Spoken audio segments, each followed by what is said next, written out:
La vraie histoire, c'est que je refuse pas. Parce que Je tous refuse les pas. journaux l'ont Tous dit. les journaux l'ont dit. Ok. Ils ont tous dit que j'ai refusé.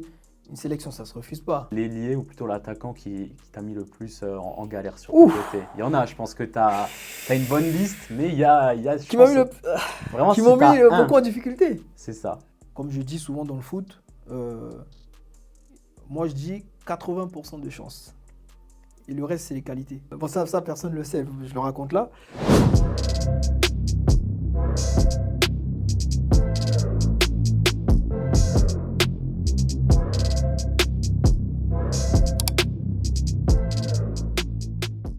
Salut l'équipe, j'espère que vous allez bien. Aujourd'hui, on se retrouve pour un nouvel épisode du FD Extra Time. Et malheureusement, Jordan n'est pas là. Il est en pleine révision, mais je suis quand même accompagné d'un ancien joueur de l'OM, un ancien joueur d'Évian, de la Côte d'Ivoire, Brice Djadjedje. Comment vas-tu? Ça va, je vais très bien. Merci de me recevoir. En tout cas, ça fait plaisir de t'avoir. Tu es numéro 5 de notre concept. C'est un numéro que tu aimes bien déjà. Ouais, pourquoi pas. C'est un bon numéro, le 5. Voilà, et du coup, avant que je vais rentrer en détail sur ta carrière, qu'on va discuter un peu de tout ce qui s'est passé, il y a beaucoup de choses à dire. Si tu peux en quelques lignes te présenter de ton parcours scolaire, s'il y en a, et un peu de comment tu as monté. Pourquoi s'il y en a? Non, mais on ne sait jamais, je veux dire. Non, mais je veux dire que faut en parler. Des fois, il y en a, ils ont, Ouais. ils ont, Non, ils ont pas de parcours t'as pas scolaire. tort, t'as pas Et il y en tort. a qui ont même un parcours scolaire après le foot, hein, Mm. par exemple Lampard ou des trucs comme ça. Ouais. Bah, moi, c'est Brice Djadjedje, formé au Paris Saint-Germain. Je suis arrivé en France à l'âge de 4 ans et demi, 5 ans. Donc après, j'ai fait ma préformation, on va dire, entre guillemets, à Montrouge, où j'ai le papa qui m'inscrit là-bas. Et après, je vais à Issy-les-Moulineaux. Et donc, à l'âge de 10 ans et demi, 11 ans, bah, j'intègre le Paris Saint-Germain au centre de préformation qui se trouvait à Conflans-Sainte-Honorine. Et là-bas, je fais 2 ans. Ensuite, je vais à Verneuil, un autre centre de préformation aussi, où je fais pareil 2 ans avant d'aller à Saint-Germain-en-Laye. Voilà, où là, bah, je termine ma formation et puis bah, je participe souvent à des séances avec l'équipe première. Et après, à l'issue de ça, je vais à Évian. À Évian où j'arrive là-bas très très tôt. Et bah, je commence à débuter avec l'équipe première. Et à l'époque, le coach était Bernard Casoni. Voilà. Et après, bah, le parcours. Les voyages. Voilà. Les voyages. C'est Et ça. du coup, tu as parlé de Montrouge ici, du coup, FC ici, c'est ça? C'est les Il Moulineaux. se passe comment tes premiers pas dans le foot? C'est-à-dire pourquoi tu es allé dans le foot et toi, est-ce que tu te voyais déjà comme quand tu étais petit, tu voulais devenir footballeur professionnel ou bien c'était les métiers bateaux? Je vais être policier, pompier, ambulancier ou je sais pas. Non, moi je voulais être footballeur parce que même dans la famille, il y avait mon cousin Franck qui lui était déjà professionnel. Et le papa aussi jouait de temps en temps. Lui était gardien de but en Côte d'Ivoire. Donc il jouait. Après moi c'est vrai que bah, les études, je suis allé jusqu'au BEP comptabilité. Et bah, après j'ai dû arrêter parce que j'avais l'opportunité de poursuivre mon rêve. Et puis voilà, c'était aussi, je pense, une bonne décision d'avoir arrêté l'école pour vraiment me concentrer sur ma carrière. Et comme je dis, bah, je remercie vraiment tous les jours le bon Dieu parce qu'il m'a offert beaucoup, beaucoup de choses. Et ça m'a permis de voyager, de rencontrer des belles personnes. Donc voilà. Et du coup, à 11-12 ans, tu rejoins le centre Ouais. de formation du PSG. Mm. Comment ça s'est passé? Est-ce qu'il y a des recruteurs qui sont venus à des tournois que tu avais ou des plateaux? Je sais qu'à cet âge-là, ce n'est pas encore des matchs concrets. Ça s'est passé comment les discussions, même avec ta famille, etc. Bah, en fait, le truc, c'est que à l'époque, bah, je ne sais pas si ça existe toujours maintenant, il y avait les catégories Benjamin première année, Benjamin Ouais. deuxième année et tout ça. Maintenant, c'est U11, U12. Voilà, maintenant, voilà, c'est ça a ça. changé. Donc, du coup, bah, en Benjamin, bah, les recruteurs venaient, que ce soit les recruteurs de Rennes, Lens, Lille et tout ça. Et il y avait le Paris Saint-Germain qui, qui nous a approchés, qui a approché d'abord mes parents. Et ça, c'est quand je suis parti de Montrouge à Issy-les-Moulineaux. Donc du coup, quand je vais à Issy-les-Moulineaux, bah, j'ai pas mal de clubs qui sollicitent mes parents.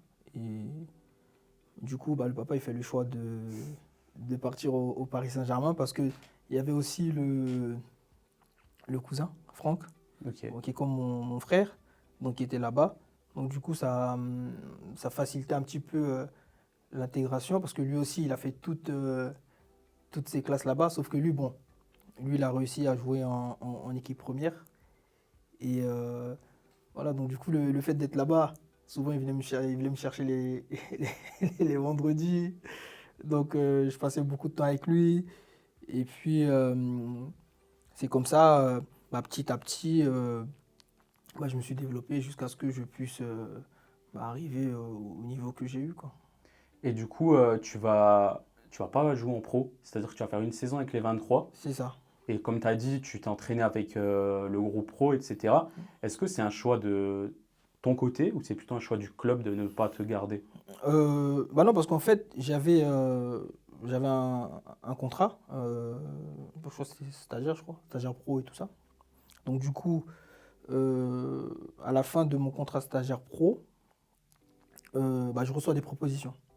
Donc quand je reçois des propositions, bah, je fais le choix parce qu'en plus à l'époque, il y avait pas mal de super joueurs à mon poste. Parce que faut savoir que à la base, j'étais milieu de terrain. Donc plus Chose j'avançais, que tu vas retrouver voilà, après. exactement. Donc plus j'avançais, bah fallait jouer. Donc du coup, le coach que j'avais à l'époque, vu que j'étais capitaine de ma génération, qui était Bechkoura, David Bechkoura, Ok. super coach. Et bah donc moi j'avais des discussions avec lui et avec aussi Bertrand Rezeau qui était le directeur de la formation. Donc du coup, il me demandait ce que j'en pensais de jouer à droite. Et bah, du coup, moi je leur ai dit, bah en soi, moi ça me dérange pas tant que je peux jouer. Même gardien? Non, non, non, pas gardien, faut abuser. Non, parce qu'en fait, euh, bah, à l'époque, c'est qu'en CFA, on a souvent certains pros qui redescendaient. Ok. Voilà. Donc du coup, Paris Saint-Germain, avec l'effectif qu'il y avait, les joueurs qui descendaient, et à l'époque, au milieu de terrain, il y avait Grandi Ngoyi, Younous Sankaré, Youssouf Mouloubou, de temps en temps, il y avait Clément Chantôme, tous Du ces costaud. joueurs-là. Donc le choix, il est vite fait. Donc on te propose, on te dit, bah, si tu veux jouer, faut que tu aies la possibilité de pouvoir bah, jouer à un autre poste. Et donc quand c'est comme ça, c'est priorité aux pros parce qu'ils descendent. Donc, et moi c'est comme ça. Après j'ai pris du plaisir. Et puis bah, je me suis régalé à droite. Donc voilà, c'est un peu cette petite anecdote, quoi. Et du coup, tu vas signer dans un club promu C'est en ça. Ligue 1, c'est ça? Ouais. Non, tout juste promu en Ligue 2. En En Ligue Ligue 2, 2. Evian, Ouais, pardon. en Ligue 2. Et pourquoi ce choix? Est-ce que tu as eu des propositions de la Ligue 1 ou tu voulais Ouais, pas brûler les étapes? Je ouais, pense que c'est plutôt ça. c'est ça. En fait, j'ai eu des propositions de clubs, même de Ligue 2, et deux clubs de Ligue 1 à l'époque. Mais bon, après, je fais le choix d'aller à Evian parce que bah, Evian me permettait aussi de pouvoir démarrer. Donc, Pascal Duprat avait échangé avec le papa et un ami à moi qui était agent Edwin Murati. Donc, du coup, bah, la proposition elle est arrivée. Et dans le projet, c'était vraiment bah, de me donner l'opportunité de pouvoir me développer. Parce que si je me rappelle bien, à cette époque-là, entre-temps, il y avait le tournoi de Toulon avec la Ok. Côte d'Ivoire. Et donc, on avait gagné le tournoi de Toulon avec la Côte d'Ivoire. Et Pascal Duprat avait assisté à pas mal de matchs au tournoi. Et c'est comme ça aussi que j'ai tapé dans l'œil de Evian. Et donc, du coup, bah, après, le choix, il s'est fait assez rapidement parce que bah, tout était bien, même le cadre et tout ça. Ça me permettait vraiment bah, de pouvoir continuer, on va dire, ma formation et de pouvoir me développer. Et du coup, tu nous parlais là du tournoi de Toulon. Tu peux un peu nous parler de la génération? Parce que je ne l'ai pas noté, mais je pense qu'il y avait déjà une belle, belle Ouais, génération. il y avait une belle génération. Avec la Côte d'Ivoire, on l'a gagné. Et bah, à l'époque même, il y avait Yannick Sagbo. Ok. Après, on se retrouve à Evian. Il y avait Yannick Sagbo, il y avait qui comme joueur? Assez loin un peu. Hein. Ouais, il y avait Serge Desblés, qui était à Nantes en un moment. Il y avait Giovanni Sio. Je pense que vous avez déjà entendu parler. Ouais. Il a joué en France. Il y avait qui d'autre? Il y avait pas mal de joueurs. Après, il y avait beaucoup de joueurs qui ont joué en Belgique, au Portugal et tout ça. Et puis, on avait une belle génération. On gagne en finale, je ne me rappelle même plus contre qui on gagne. Mais le tournoi il était assez difficile. Il était assez difficile parce que nous, on n'avait pas eu assez de temps de préparation. C'est-à-dire qu'on ne se connaissait pas trop. Mais malgré ça, avec la bonne ambiance qu'il y avait et tout ça, bah, la cohésion de groupe, on a réussi à faire, voilà, Il faire manquait un de peu belles choses. d'automatisme, C'est mais ça, ça mais allait. malgré ça, on a réussi à gagner le tournoi.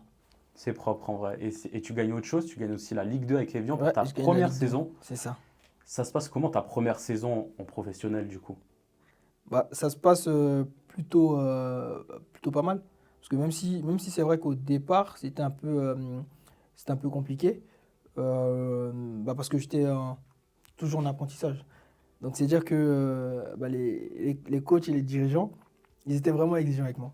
Mais C'est bien. voilà, C'est d'une bénéfique. part, voilà, c'était beaucoup bénéfique pour moi parce qu'après, bah, ça m'a permis d'effectuer des transferts et tout ça. Et puis, bah, j'avais un coach qui était très exigeant, Bernard Casoni. Quels que soient les matchs que je pouvais faire, il était, on va dire, jamais satisfait parce que il attendait toujours plus de moi. Et pareil pour Pascal Duprat. Et bah, ces personnes-là que j'ai rencontrées, ils m'ont vraiment éduqué aussi en tant qu'homme parce que j'arrive là-bas très jeune.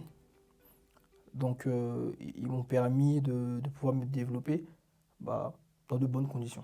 C'est Voilà. un peu comme les papas où tu sors de l'entraînement, tu sais très bien que tu as fait un très bon entraînement, mais ils te le diront jamais. Ils vont te Ah oui, dire, c'est bien mon fils. ah oui, non, c'est sûr, surtout avec Pascal.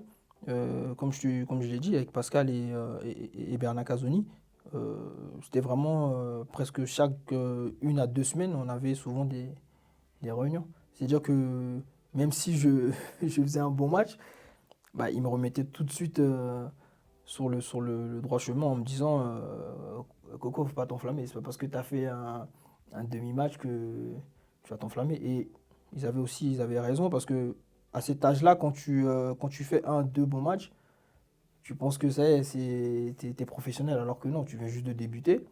Et pour vraiment, vraiment, vraiment faire une carrière dans ce milieu-là, voilà, il faut vraiment beaucoup plus que deux, trois matchs, quoi. Surtout après, il y a du coup l'étape Ligue 1 où vous C'est ça. finissez quand même 9e pour un club promu. Ouais. C'est propre en vrai. Oui, C'est propre et c'était quoi la différence entre la Ligue 1 et la Ligue 2? Je pense que tu as vu beaucoup de différences.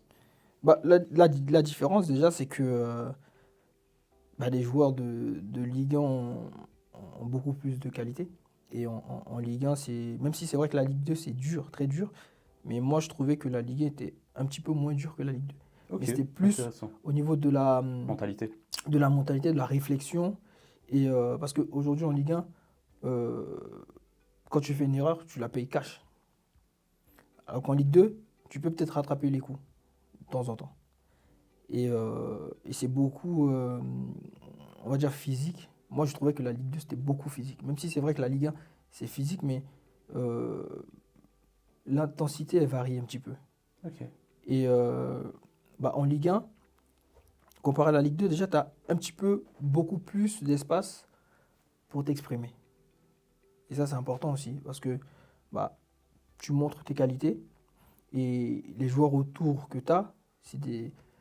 Moi, à Evian, il y avait presque des internationaux, parce que il y a Poulsen qui signe, il y Vass, a Daniel Vass, il y a Kallenberg, Govou aussi. Sydney, international français, hum, Claudio Cassapa, qui était là, Cédric Barbosa, Olivier Sorlin. Donc ces joueurs-là, ils avaient énormément de matchs en première division. Olive, il était à Rennes, à Monaco, Cédric pareil, Sydney bah, à Lyon, Plus besoin d'énumérer là. voilà, équipe de France. Donc tu avais tous ces joueurs-là. Cachapa, pareil, à Lyon. Donc tous ces joueurs-là, en fait, c'est ce que je dis, m'ont permis et m'ont mis dans de bonnes conditions pour que je puisse démarrer et faire la carrière que j'ai faite, même si c'est vrai que j'aurais pu faire beaucoup plus. Mais déjà, de démarrer, c'est important. Comme il faut toujours de l'expérience dans une équipe. C'est Tu ça. peux pas mettre 11 jeunes loups, Ouais, aller comme ça en Ligue 1, c'est ça. tu te casses un peu les pattes. Et du coup, l'année d'après, en fait, j'ai l'impression que chaque année, il y a des nouveaux trucs. Vous allez faire ce parcours en Coupe de France. Coupe de France, oui. Vous êtes promu il y a 2 ans. Et là, vous faites une finale de Coupe de France en éliminant du coup le PSG dans la compétition. Ouais. Qu'est-ce qui s'est passé dans votre tête cette saison-là? Parce que c'est quand même historique. Parce que quand on parle des surprises en Coupe de France, même si vous la gagnez pas, on reviendra après sur la finale un peu plus en détail. Vous êtes quand même dans l'une des plus grandes épopées de l'histoire de la Coupe de France. Ouais. C'est pas faux, c'est vrai. Ce qui se passe, c'est que en soi, quand tu es le petit poussé, on va dire, les gens ne misent pas sur toi. C'est vrai. Ils se disent que bon, ils vont perdre et tout, ils vont prendre une raclée. En plus, surtout par le Paris Saint-Germain, parce que à l'époque, le Paris Saint-Germain, ils avaient une super équipe. C'est là où ils commençaient, où Ibrahimovic est arrivé, Marco Verratti, Projet tous ces- Qatari. voilà, exactement.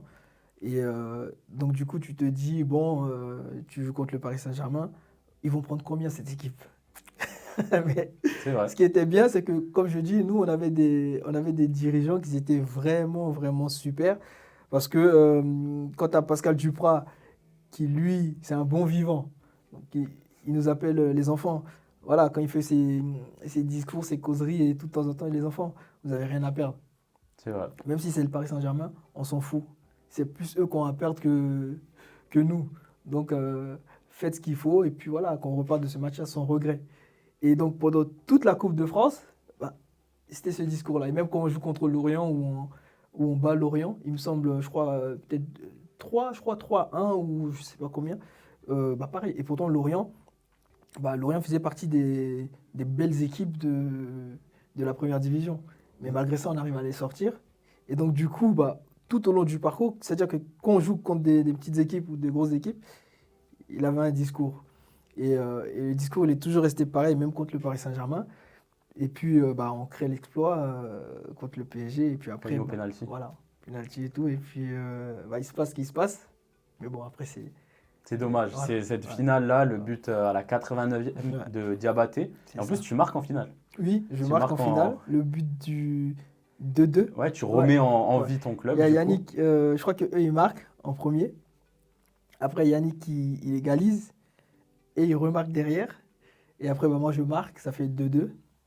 Et à la fin, on prend le but. Et t'imagines que cette saison-là, on aurait pu aussi accrocher la Coupe d'Europe. Parce que si on battait Bordeaux, on va se qualifier pour, je crois, l'Europa League, il me semble. Ouais, c'est Moi, ça, Coupe si de je me France, trompe pas. Coupe de la Ouais, Europa League. voilà. Et, mais bon, franchement, cette Coupe de France-là, c'était une belle expérience. Et puis, on a vraiment kiffé. Là, tu le prends vraiment par le sourire, c'est-à-dire que ça t'a fait kiffer, etc. Mais est-ce qu'on peut aussi parler, c'est peut-être l'une des plus grosses déceptions de ta carrière, du coup, de ne pas la gagner sur 2 minutes de jeu qui restaient, parce qu'après, vous allez en prôle, tir au but aussi. Ouais. Prendre un but à la 89e minute, c'est quand même rageant. Et surtout de ce bon vieux Diabaté qui était encore là. Ouais, c'est sûr, mais c'est vrai qu'il y a une petite part, il y a une grosse part, pardon, de déception, mais il ne faut pas oublier aussi d'où on vient, C'est vrai. le parcours.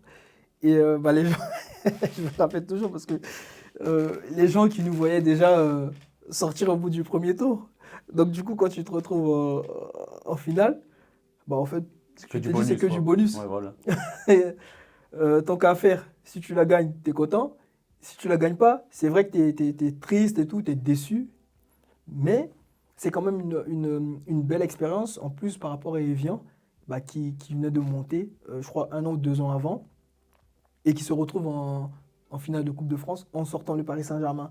Et comme je t'ai dit, Lorient, qui était une belle équipe, qui avait des super joueurs. Donc du coup, nous, voilà, le petit poussé, on était toujours le petit poussé. Parce qu'on a beau dire ce qu'on veut, il faut oublier que Bordeaux, quand même, ça reste Bordeaux. Et puis, Bordeaux, je ne sais pas France, si... 3 ans avant. Quoi. Voilà. Donc, du coup, eux, ils avaient forcément de très belles ambitions. Donc, d'une part, oui, c'est vrai que tu as envie de gagner, mais Voilà. J'aime Le bien la football, c'est le mentalité football. que tu prends vraiment. C'est bien et Ah je oui, pense qu'il faut le prendre comme ça. Faut pas avoir de regrets, c'était que du bonus, comme tu l'as dit. c'est ça. Et du coup, toute cette épopée un peu à Évian, tu vas être sélectionné avec la Côte Avec Côte d'Ivoire. d'Ivoire, c'est ça. Et généralement, quand on est convoqué, c'est une satisfaction énorme, tu représentais ton pays. Il y a toujours Mhm. une petite anecdote. Comment tu l'as appris? À moins que ça soit tout banal au téléphone, mais des fois, il y a des petits trucs. Est-ce que tu attendais ça à la télé avec tes parents, ta famille? Non, non, pas du tout. En fait, quand je suis sélectionné en équipe de Côte d'Ivoire, faut savoir qu'aussi il y avait l'équipe de France Espoir aussi. Ok. Parce que bon, comme j'ai la double nationalité. Et je crois que c'était ma première ou ma deuxième saison à Evian. Il me semble que j'ai peut-être 19 ans, je crois, ou 18 ans et demi par là, ou 19 ans. Et j'ai le sélectionneur, à l'époque c'était François Zawi. Voilà, François Zawi qui contacte Pascal Duprat. Et en fait, il me suivait. Il me Tu le savais suivait. du coup que tu étais Ouais, suivi. voilà. Ok. Il me suivait. Et moi, je ne m'attendais pas à ce que je sois appelé en sélection assez tôt. Parce que déjà, moi, je venais de débuter et tout ça. Donc, je me suis dit peut-être que on verra par la suite, peut-être après 1 an, 2 ans, 3 ans, peut-être frapper à la porte de l'équipe nationale, mais pas assez tôt. Surtout, il y a un client aussi Voilà, à ce c'est ça. poste-là, hein. Ouais. Et donc, du coup, François Zawi contacte Pascal Duprat et puis se renseigne un peu sur moi et tout ça. Et puis après, euh, voilà, il se passe ce qui se passe. Et donc, du coup, je fais ma première sélection contre l'Israël à Genève. Voilà, ça se passe bien. Je rentre. Et c'est vrai que il y avait des sacrés joueurs. Au Surtout à poste, il y droite, tu avait. avais Serge Aurier. Non, non, non. Serge n'était pas encore là. Il Il n'était pas n'était encore pas encore sélectionné. là? Non, non, Ok. non, non, non. Il y avait Emmanuel Eboué, Ok. Guy Demel, Igor Lolo. Il y avait du beau monde. Et Eboué, c'était les belles années à Arsenal. Arsenal, tout ça. Et puis Guy, pareil, il était en Angleterre. euh, et avant ça en Allemagne. Donc du coup, il y avait vraiment des super joueurs. Et quand j'arrive, il y a le bizutage. Où je crois que je chante, non, je danse, il me semble, ouais. Je danse. Donc tu as tous les gros joueurs. Didier, Yaya, tout, Ouais, voilà, ouais. la génération Doré, quoi. dorée. Voilà, avec tous ces patrons-là. Donc du coup, toi, tu arrives, t'es le petit jeune, tu vois, t'es timide, tu vois, parce que bon, tu as déjà quand même un peu de pression, parce que tu te dis, là, tu es arrivé dans la cour des grands. Parce que ces mecs-là, c'est des Légende, phénomènes. hein. Voilà, on connaît leur carrière, il n'y a rien à dire. Donc toi, tu te dis, bon, tu voulais faire ce métier-là, maintenant, il faut assumer. C'est vrai, après, représenter Maintenant, il ton faut pays, assumer. c'est bien. Et du coup, tu as toujours eu cette préférence pour la Côte d'Ivoire à l'équipe de France? Bah, Ou tu trouvais non, ça assez compliqué de... non, en fait, c'est pas ça. C'est que tu as la possibilité soit d'aller en équipe espoir ou bien En A? en A avec ta nation, ta sélection. J'ai la double nationalité, je vais pas me priver. C'est bien parce que c'est un Voilà. discours qui revient Et assez énormément tôt. actuellement, tu vois. Ouais. Les binationaux, ils sont un peu mal vus maintenant, Non. ceux qui hésitent et qui viennent plus tard, mais c'est bien que... En soi, pour moi, j'avais pas de problème avec ça parce que j'ai déjà commencé en jeune. Tu vois, comme je te disais, Ouais, avec ouais. le tournoi de Toulon. Donc moi, j'ai l'habitude de la sélection ivoirienne. C'était pas nouveau. Donc automatiquement, mon choix, Ok. il était porté sur ça. Mais en fait, je veux dire, l'équipe de France Espoir, c'était un bonus un peu parce que je faisais des bonnes performances avec Evian. Donc vu que j'ai la double nationalité, voilà, en soi, ça pouvait être une belle expérience aussi. Mais c'est pas dire que forcément, si j'étais en équipe de France Espoir, j'aurais continué ou quoi que ce soit. Mais alors que là, j'avais la possibilité, on m'offrait quelque chose. Ouais, ouais. En fait, donc, tu sais, quand tu es, jeune, tu sors du centre de formation, tu fais ton parcours et que tu arrives à un certain niveau où tu as la possibilité de représenter ton pays, quel que soit le pays, je pense que tu n'hésites pas. Tes parents, ils l'ont pris comment, ça, du coup? Une Super. fierté, hein. Ouais, ils étaient contents. Ils étaient super contents. Parce que, comme je te disais, juste avant ça, pareil, Franck aussi, il était en sélection, mais seulement que lui, il n'avait pas fait les A. Lui, il avait fait les espoirs, les olympiques et tout ça. Et donc du coup, c'était aussi une fierté et puis lui aussi le rendre fier parce que je pense qu'il aurait bien voulu euh, avoir cette possibilité-là d'intégrer l'équipe nationale A. Et du coup, tu fais quelques saisons avec, Ouais, plutôt quelques sélections avec la Côte d'Ivoire. c'est ça, Et il y a cette Coupe du Monde de 2014 c'est ça. où tu es présélectionné pour le mondial. Mm, Et finalement, le sélectionneur, il me semble que c'est Sabri Lamouchi, c'est ça. qui te fait partir des 5 joueurs qu'il a enlevés du groupe. Il y avait Mhm. aussi, il me semble, Mais Lassina ouais, Traoré, Lassina Traoré, Doumbia, c'est Doumbia. Doumbia, qui avait fait le mondial auparavant. Ouais. Et du coup, tu l'as pris comment ça? J'étais un peu déçu. J'étais un peu déçu parce que je sortais d'une belle saison avec Evian et entre-temps, il y avait mon transfert aussi À l'OM, on va y revenir. à Marseille. Donc du coup, voilà, moi je trouvais que je faisais quand même des belles choses. Mais après, voilà, le sélectionneur, il fait ses choix. C'est vrai que sur le coup, tu ne comprends pas trop. Tu te dis pourquoi il ne me prend pas et tout ça. Mais bon, après, encore une fois, le sélectionneur, il fait ses choix. Et puis, ça te permet aussi d'avoir de l'expérience et puis de se dire que faut continuer à travailler. C'est vrai, Et c'est toujours une belle expérience. Et puis d'ailleurs, le coach Sabri Lamouchi, c'est quelqu'un avec qui on avait de très bonnes relations. Et puis c'est vrai que voilà, j'ai été déçu parce que j'ai pas été sélectionné, mais je lui en voulais pas. Je lui en voulais pas parce que déjà, c'est difficile. Tu as une liste de. La Coupe du Monde, c'est combien de joueurs? 25, je crois, ouais, si c'est je ne me ça, trompe pas. 24. Voilà, 24 joueurs, tu as de super joueurs. Euh, donc voilà, il a fait ses choix. Et puis, je pense que c'était les 25 meilleurs joueurs qu'il a pris pour représenter la Côte d'Ivoire au mondial au Brésil. Nous, c'est une belle mentalité qui a forgé Ouais, ton mon caractère et c'est caractère. aussi une mentalité qui va du coup t'amener à l'OM, enfin juste un petit pas en arrière. C'est ça, Tu vas finir l'année, plutôt la saison avec l'OM. c'est ça. Les négociations, elles se sont déroulées comment? Est-ce que tu as été bien accueilli par les supporters avec le Oui. passé parisien, même si tu n'as pas joué en pro, mais des fois, on sait qu'ils n'aiment pas trop ça. Tu sais, tu connais un peu ce milieu-là. Mm. Comment elles se sont passées les négociations? Non, moi je signe à Marseille pendant la saison 2012-2013. Ouais, il me semble. 2012-2013 au mercato d'hiver. Hum, avant de signer à Marseille, j'ai pas mal de clubs qui me suivent. Euh, Deux gros clubs italiens. Et Tu peux peut-être citer mon club préféré. Tu peux me dire les deux clubs? il y avait Naples et la Juve. T'es dedans, hein? La Juve. Ok, intéressant. Ouais. Et donc, du coup, il y a Marseille qui est là aussi. Et donc, du coup, comme je disais, dans ma progression, c'était déjà d'évoluer dans un super club français. Et Marseille fait partie de ces clubs-là. Fait partie des gros clubs en France.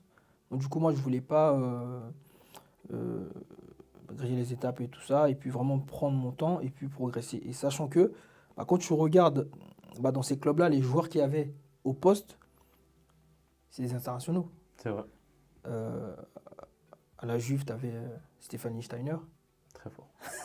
Qui est énormément sous-coté en plus. tu vois. Euh, je crois qu'à Naples, tu avais, T'as Madj à droite et aussi tu avais Camillo Zuniga, aussi, ouais. que je retrouve en Angleterre d'ailleurs. Et ces joueurs-là, en fait, c'était des joueurs qui avaient l'habitude de jouer avec leur sélection. Et c'est des mecs, c'est des machines.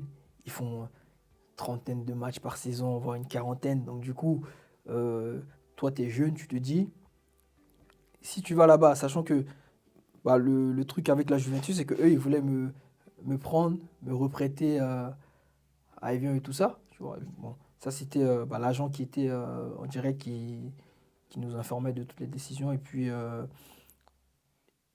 malheureusement, malheureusement, par rapport au choix que j'ai fait, d'aller à l'Olympique de Marseille, qui était un super choix, parce que tout de suite, j'ai José Anigo et le staff marseillais qui contactent mes agents de l'époque. Et puis ça se fait assez rapidement parce que ma décision, elle était déjà prise, en fait. Parce que même quand j'allais à Marseille, bah, il y avait toujours ces deux clubs-là qui insistaient pour que Ok. je vienne. C'est Et le club moi, qui dans te ma tête, voulait, quoi. voilà. Et moi, dans ma tête, c'était l'OM.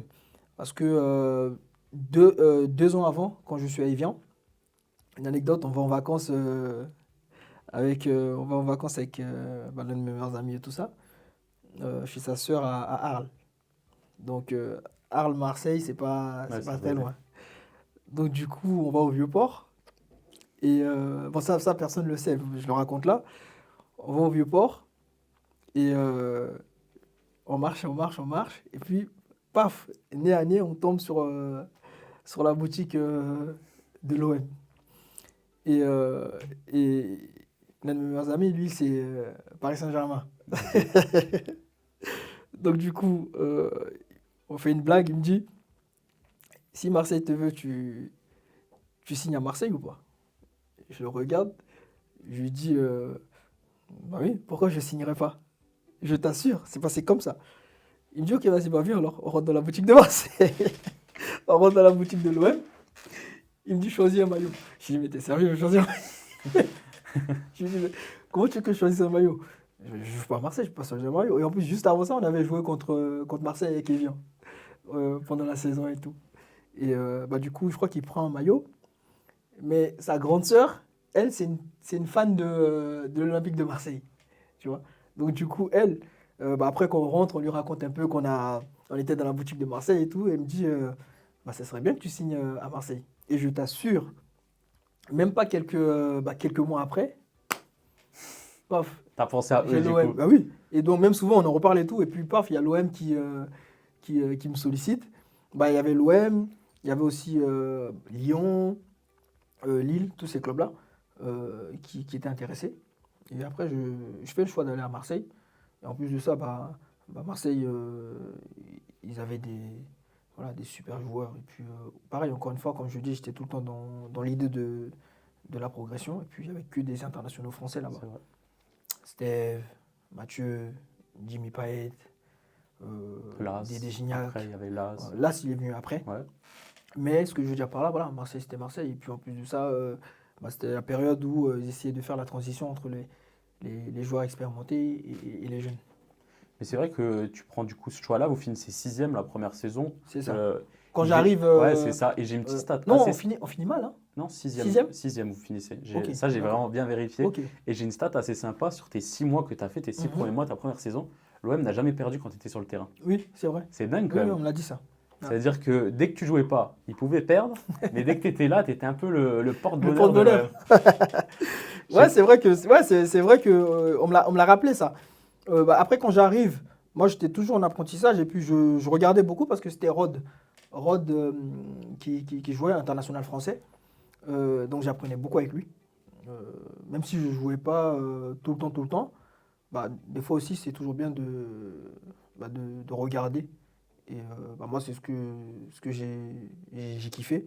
Même si c'est vrai que tu as toujours envie de jouer parce que bon, je sortais d'Evian où je jouais presque tout le temps. Ouais, ouais, c'est normal. Voilà, donc du coup, bah, tu as l'impression que c'est un frein, mais alors que non, tu vois. Et il y avait de très bons joueurs. Il y a même Ah oui. derrière, il y a Diawara Ah encore. oui, il y avait Soulé Qui était, je Diawara. pense, un mentor aussi défensivement. Ah oui. Je pense qu'il ne te Non, laissait pas. Au vu de son caractère, je pense qu'il était vraiment derrière les jeunes. Il voulait qu'ils non, progressent oui, et oui, tout. et puis c'est un super mec. Et comme je t'ai dit, bah, à cette période-là à Marseille, il y avait des bonhommes. Bah, quand tu as des mecs comme Ben Chirou, quand même, voilà. C'est des gens. Voilà, c'est quand même quelqu'un dans le championnat de France. T'as Soulé, qui faisait partie des meilleurs défenseurs, qui a gagné le titre avec Bordeaux. Avec l'OM aussi. Voilà, t'avais le Capi Steve, t'avais Dédé Ayou et tout ça. Donc, t'avais des joueurs quand même. T'avais des joueurs quand même qui étaient importants. Que ce soit Dimitri, Mathieu, Benjamin même, Mendy voilà, aussi. même certains jeunes comme Flo Thauvin et tout, qui commençaient à se développer. Donc, du coup, bah, je te dis, bah, c'est une belle opportunité que t'offre ce club-là. Donc, pourquoi hésiter? Non, mais tu as fait un bon choix et on passe Ouais. à la saison 2014-2015 et c'est une saison assez particulière. Mm. Il y a un nouveau coach qui arrive, C'est ça. Marcelo Bielsa, et tu es la première tu es plutôt le premier footballeur que j'interviewe qui a été entraîné par Bielsa. Ah bon? Et j'ai fait une vidéo entière sur sa façon de travailler, de toute sa carrière. C'est un coach quand même qui est intéressant et qui a beaucoup de choses à raconter. Et du coup, comment il était à l'entraînement? Comment il était sur le point tactique, humain? On sait qu'il y a beaucoup de personnes qui disent que pour eux, c'est le meilleur entraîneur de l'histoire, mais il n'a pas gagné de trophée. Tu comprends? Des fois, c'est un peu contradictoire, Ouais, tu comprends? c'est clair. Il était comment? C'était un personnage, je pense. Moi, c'était un super coach parce qu'il il nous voyait comme ses élèves, comme ses enfants. Parce que, mine de rien, avec avec du recul, bon, c'est vrai que certaines personnes ont tendance à penser qu'il est un peu bizarre. C'est vrai. Voilà, tu vois. C'est vrai en vrai. Alors que pas du tout, c'est quelqu'un vraiment avec un gros C'est un cœur. Argentin. Voilà. On a l'impression qu'il projette une mauvaise image, mais c'est quelqu'un voilà, faut le connaître. En fait, faut le connaître. Et puis, je pense que si demain tu as l'opportunité de faire des interviews avec d'autres joueurs qui ont eu ce coach-là, ils te diront c'était un super coach. Et puis c'est quelqu'un qui fait progresser ses joueurs. Et puis il est très humain. On n'a pas l'impression, mais moi je sais qu'il y a des discussions où j'ai eu avec lui en aparté et tout ça. Voilà, c'est quelqu'un, il te dit voilà, bah, écoute, si ça va pas, bah, si tu as un souci, quel que ce soit avec la famille, si tu as besoin de repos ou autre, euh, bah, prends le temps et tout ça. C'est quelqu'un de vraiment super. Après, bon, c'est vrai que au niveau exigence, bah, c'est lui. Et puis, bah, de toute façon, c'est ce qu'il faut à un moment donné au haut niveau. Donc, bah, c'est un visionnaire. Parce que je me rappelle des discours qu'il avait où il nous disait voilà, si on faisait les choses sérieusement et que on mettait toutes nos chances de nos côtés, bah, on pouvait faire de très belles choses dans notre carrière. Et c'était à nous de rester concentrés. Et il le répétait souvent. Après, c'est vrai que à cet âge-là, c'est vrai qu'on était un petit peu tous jeunes. Bon, moi, j'arrive à Marseille très tôt, 22-23 ans. Bah, t'as Flo qui arrive avant, Ben Mandi qui arrive avant et Gianelli qui sont arrivés eux l'été. Moi, j'arrive en janvier. Et donc, du coup, il nous disait à nous, les jeunes, de rester beaucoup, beaucoup concentrés. Voilà. Et du coup, c'est vraiment la saison où tu vas exploiter tout ton potentiel sur ce côté droit et il va vraiment te faire énormément confiance. C'est-à-dire que tu vas vraiment beaucoup jouer. Est-ce que c'est peut-être l'entraîneur qui t'a fait le plus progresser sur le terrain? Oui, il fait partie des entraîneurs qui m'ont fait le plus progresser. Et je ne vais pas oublier aussi Bernard Casoni, comme je dis tout le temps. Parce que dès le départ, en fait, l'exigence qu'il a mis avec moi, ça m'a permis de progresser. Et ça, je le remercierai tout le temps.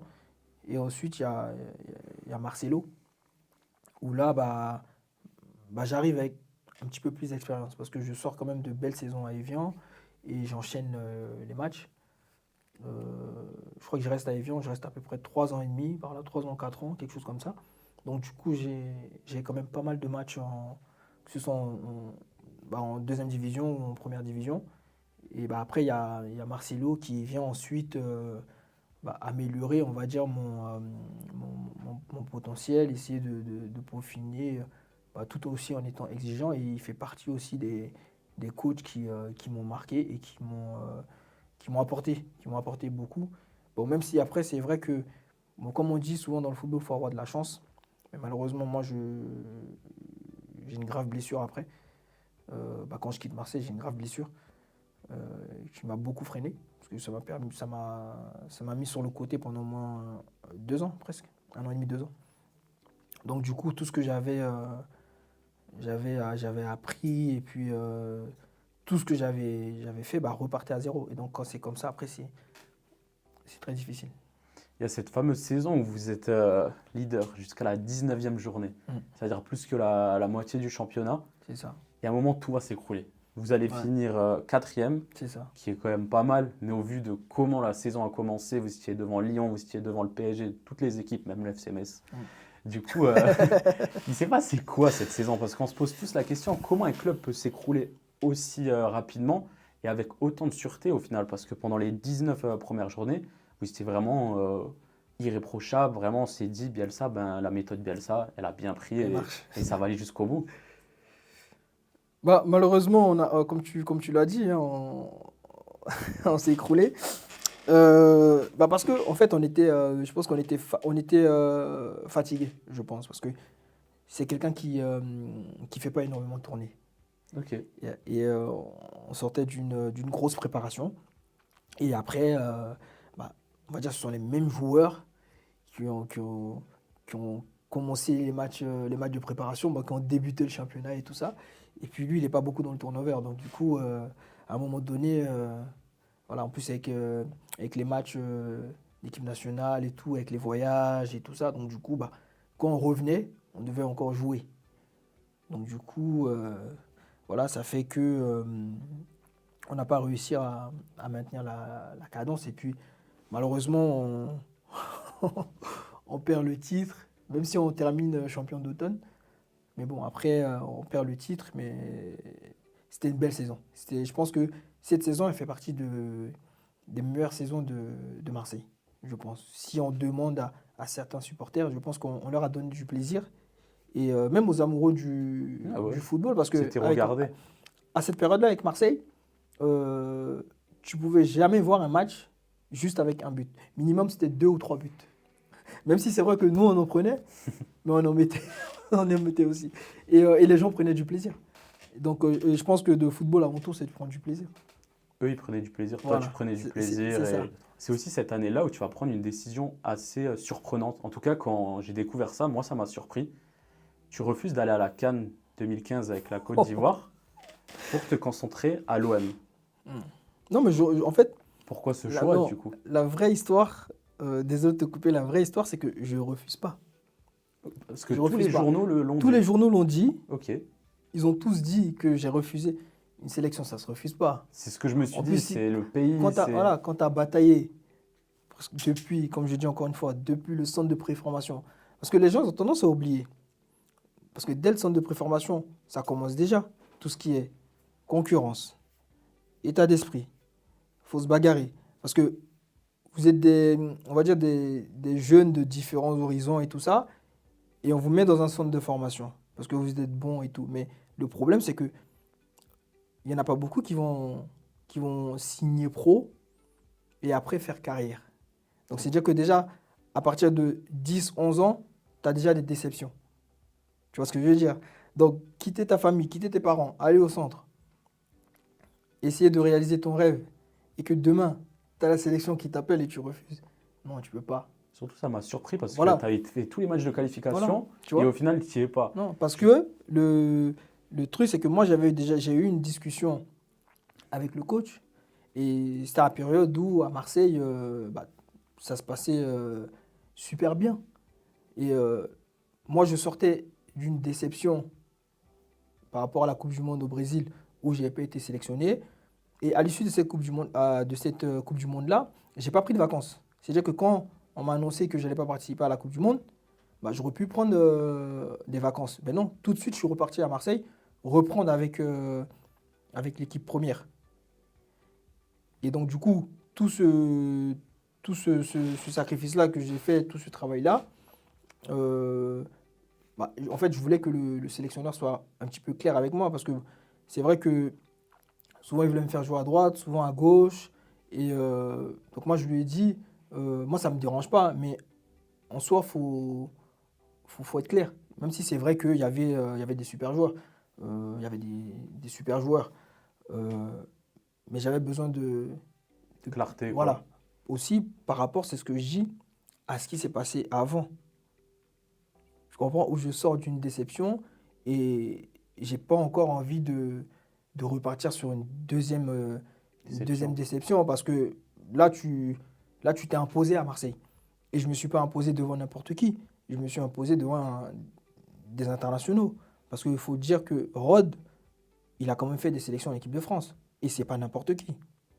Donc du coup, et en plus de ça, avec la génération qu'on avait, voilà, après c'est vrai que, comme je dis encore une fois, j'ai pas refusé la sélection. Non, une sélection, ça se refuse pas. Voilà, j'ai fait un choix avec le sélectionneur où il était d'accord avec moi et il me comprenait. Parce que même après, quand la Côte d'Ivoire gagne la CAN, bah, quelques semaines après, il vient à Marseille. Et on a cette discussion-là, où même il me prend dans les bras et tout, Hervé Renard. Super coach, tu vois, super coach. Lui, je m'en doute. Ouais, Bielsa, on peut peut-être réfléchir, mais Non, lui, sûr. Hervé, c'est quelqu'un aussi de très, Direct. très direct, tu vois. Et c'est lui-même qui m'a... Bah, Hervé faisait partie des premiers entraîneurs qui m'ont lancé dans le bain de la sélection. Même si c'est vrai que je faisais des sélections, mais je rentrais pas tout le temps. Mais Hervé, c'est l'un des premiers sélectionneurs qui a eu confiance en moi. C'est pour ça que bah, un coach comme ça t'appelle, tu peux jamais refuser. Mais c'est bien de rétablir la vérité Voilà. parce qu'il y a Mais beaucoup bon, de choses après, qui ont été dites et après c'est moi, dommage. non, mais les gens peuvent dire ce qu'ils veulent. Ça, c'est pas grave. Tu sais, les gens, ils ont besoin de fois de parler. C'est vrai. Même s'ils Ça connaissent fait pas la écrire, vérité. ça fait rentrer de Voilà. l'argent. Mais moi, je le prends pas mal parce que je sais la vérité. Parce que même quand je suis parti, même quand je partais en vacances à Abidjan et tout, bah, à l'aéroport, déjà, ça commençait, certaines personnes le prenaient mal. Tu vois? Mais bon, du coup, quand tu es avec la famille, tu n'as pas trop envie de rentrer dans des débats. Mais c'est dommage. C'est vrai que, bon, quelques années après, tu parles de ça et tout ça, mais en soi, moi, je ne suis pas quelqu'un qui aime raconter sa vie ou bien raconter des trucs dans les médias. Non. Voilà, tu dis ce que tu as à dire et puis voilà. Si tu veux, si pour toi c'est la vérité, il n'y a pas de souci. Mais moi, la vérité, je la connais. Et le truc, c'est que j'ai jamais refusé la sélection. Voilà. Une sélection, ça ne se refuse pas. Dans ce cas-là, pourquoi tu fais ce métier-là alors? C'est ça parce que c'est un débat que j'ai eu aussi avec beaucoup de personnes ces derniers temps. Pour moi, la sélection pour un joueur de foot devrait toujours passer avant le club. Ouais. C'est-à-dire que c'est vraiment tu te bats pour un Bah, pays, pas pour un club qui est bah dans oui, et puis quelques... t'es reconnu en tant qu'international. Parce qu'il y a beaucoup de footballeurs. Il y a beaucoup de footballeurs. Mais quand tu as ce truc international sur ton CV, c'est quand même, C'est un Graal voilà, c'est quand même aussi, ça fait, valorisant. voilà, c'est valorisant en fait, et c'est beau. Et c'est pas dire que non, parce que tu étais footballeur professionnel, c'est pas bien. Non, si, c'est bien.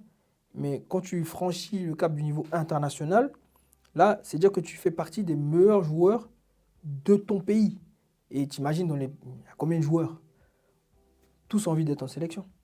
Et surtout qu'il y a une belle génération, on parle de la génération Exactement. dorée, tu étais Et vraiment voilà. dedans, Et quoi. c'est pour ça que je dis, moi, la chance que j'ai eue, c'est que je suis rentré assez tôt en sélection. Donc tous ces joueurs-là, je les ai connus, je les ai côtoyés. Yaya, on sait qui est Yaya Touré, Didier, Kolo, tous ces joueurs-là. Et déjà, à cet âge-là, tu es appelé avec ces joueurs-là, sachant qu'il y a des joueurs qui auraient pu être appelés avant toi. C'est vrai. Tu vois. Et moi, assez jeune, le sélectionneur à l'époque, François Xavier, m'a fait confiance et il m'a permis d'avoir aussi mes premières sélections. Donc pourquoi je refuserais la sélection de Côte d'Ivoire? Et sachant qu'en plus, il y avait aussi la CAN 2013. Et c'est ce que les gens ne savent pas, c'est que même la CAN 2013, j'ai aussi eu une déception. Parce que j'étais sur la pré-convocation. Ok. J'ai que des déceptions, moi, tu vois. Donc du coup, quand c'est comme ça, et ça te fait un peu... ça te fait mal parce que tu as envie de représenter ton pays. Parce que là, c'est la Coupe d'Afrique, tout Cette ça. Coupe d'Afrique-là, elle est Voilà. gagnée. C'est aussi ça, tu vois, c'est Voilà. la finalité. Voilà. Tu te dis que tu pouvais être Tu dans vois. ce groupe. Mais en soi, encore une fois, comme je dis, voilà, les sélectionneurs, ils font leur choix et puis il faut les respecter parce que de toute façon, tu portes ton pays dans le cœur. Donc, quels que soient les joueurs qu'on prend, bah, tu peux que les encourager ou les accompagner quand tu as la possibilité. C'est bien de rétablir la vérité. Il y a une autre vérité à rétablir. C'est l'année suivante à l'OM Mhm. et cette démission de Bielsa directement en début de saison. Il s'est passé quoi tout autour de ça? Parce que ça avait fait beaucoup parler.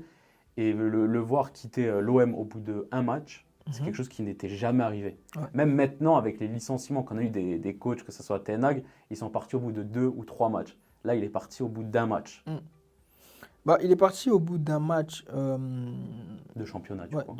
je crois le match contre Caen, Ouais, c'est si je ça. ne me trompe pas, c'est ça. Ouais, c'est ça. Voilà. Et on perd d'ailleurs. On Ouais, perd. c'est ça.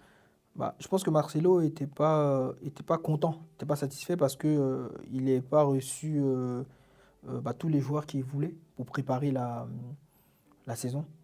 Donc, d'après ce qui s'est dit après, donc c'est apparemment pour ça qu'il démissionne. Bon, après, ça, je sais pas. pas rentrer dans ces détails-là.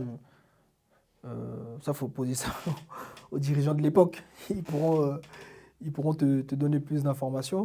Mais d'après ce que nous joueurs, on a un petit peu entendu, bah, c'était par rapport à ça. Parce que par rapport à la saison qu'il y a eu avant où Manquait il ce petit voilà, il truc-là. manquait, donc il voulait aussi réajuster l'effectif et aussi donner un peu plus de temps de jeu aux autres.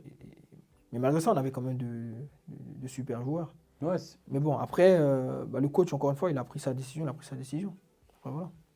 et du coup, il vous a pas fait de discours, rien du tout. Non, C'est-à-dire, après ça, vous l'avez plus vu? non. Je Ok. crois que. En tout cas, je sais pas ce qu'il est passé dans le vestiaire. Ça, j'ai même pas. Pour te dire, j'ai même pas le souvenir de ça. Je crois qu'il a fait son discours. euh, Puis il est parti. Parce qu'on n'a même pas eu de réunion, il me semble, à la commanderie pour nous annoncer son départ. En tout cas, si mes souvenirs sont bons. C'est quand même assez loin. Et après cette saison-là, ça va clôturer ton épopée à l'OM. C'est ça. Tu retiens quoi du coup de l'OM? Tu as fait Bah, quand même plus de 70 matchs, tu as joué comme tu as dit voilà. avec des légendes du football français, si ce n'est aussi des légendes du football. Mm. Donc voilà, et après on sait que toi, tu es un pur Parisien de base et Ouais. qui a joué à l'OM. Est-ce que tu as encore quelques liens avec l'OM? Est-ce que Oui. tu reviens souvent au club? Oui. Et si tu as en deux, trois mots, comment tu résumes ton parcours à l'OM qui était quand même enrichissant énormément pour ta carrière? Mon parcours à l'OM, c'était une belle expérience parce que, comme je dis encore une fois, je sortais du jeune qui sort du centre de formation et qui arrive à Evian, qui est toujours encore dans l'optique de la formation. Et quand j'arrive par contre à Marseille, là je deviens un homme. D'ailleurs, c'est là-bas que j'ai eu toutes mes belles expériences et tout ça au niveau footballistique et tout. Et Marseille, en fait, m'a ouvert les portes. Et comme je dis, ils m'ont très bien accueilli. Ils m'ont très bien accueilli. Et moi, j'ai jamais eu de soucis particuliers à Marseille. Et ça, vraiment, pour un joueur, c'est super. Et encore une fois, le fait d'être arrivé dans un club déjà où les joueurs te connaissaient un petit peu quand même, parce que tu les affrontes en championnat. Donc du coup, au niveau de l'adaptation et tout ça, c'est plus facile. Et ça se passe très bien.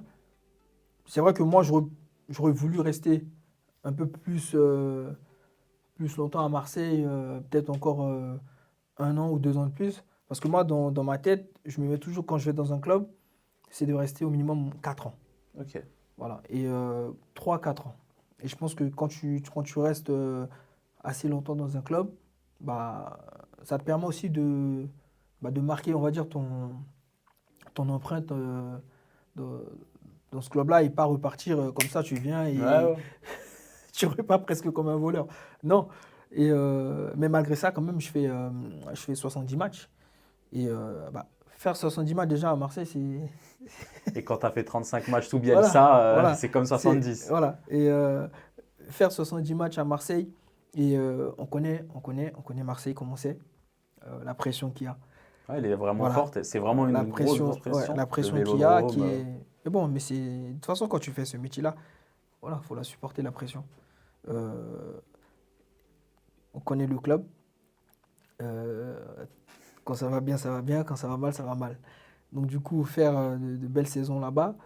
Et après, je pars en Angleterre, même si c'est vrai que, il faut se dire encore une fois, Marseille était dans une période assez difficile, même Financièrement aussi. financièrement. Et puis en plus, il me semble que, je ne sais pas si c'est à la même année où on perd l'actionnaire majoritaire, Robert Louis Dreyfus, il me semble, ou peut-être 1 an avant. Donc du coup, le club, Tous ces joueurs qui voilà, partent en Angleterre, à Newcastle, Payet voilà, qui le part. club, il est un peu comme ci, comme ça, faut vendre, pas vendre. Et puis nous, on avait assez euh, une belle valeur.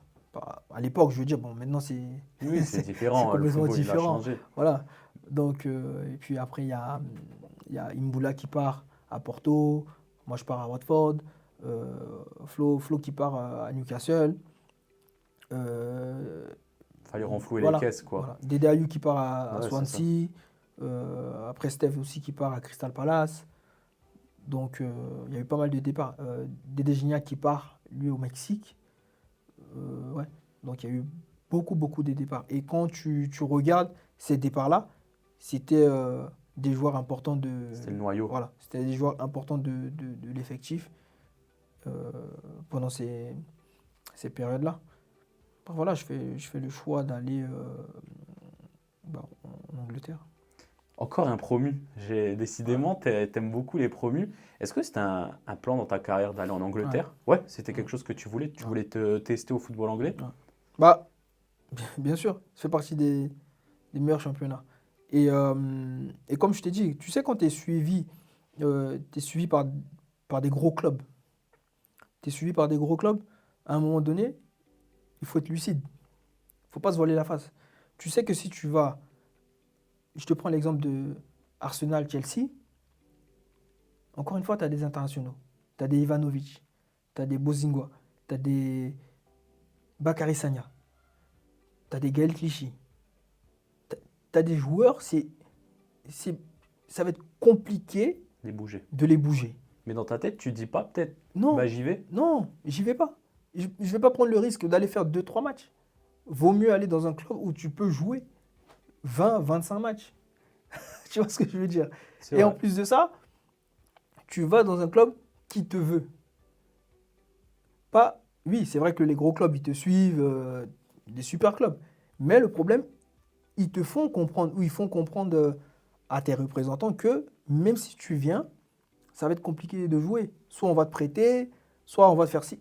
Tu comprends ce que je veux dire? Ouais, Donc du coup, ouais, toi, ouais. tu te dis, écoute, voilà, moi je vais aller dans un club où je sais que j'aurai la possibilité de jouer. Et quand je vais à Watford, bah, juste avant d'aller à Watford, bah, on fait une réunion avec Walter Mazzarri. Et Walter Mazzarri, c'était l'entraîneur, il était aussi à Naples, C'est ça. tu vois. Donc c'est-à-dire que lui, il me connaissait déjà depuis Napoli. Donc moi j'ai dit c'est parfait pour moi. Mais bon, malheureusement, encore une fois, je me blesse en sélection. Enfin, on parle de la sélection, mais je me blesse en sélection où bah, cette blessure-là, bah, elle me stoppe pendant 1 an et demi, 2 ans de ma carrière.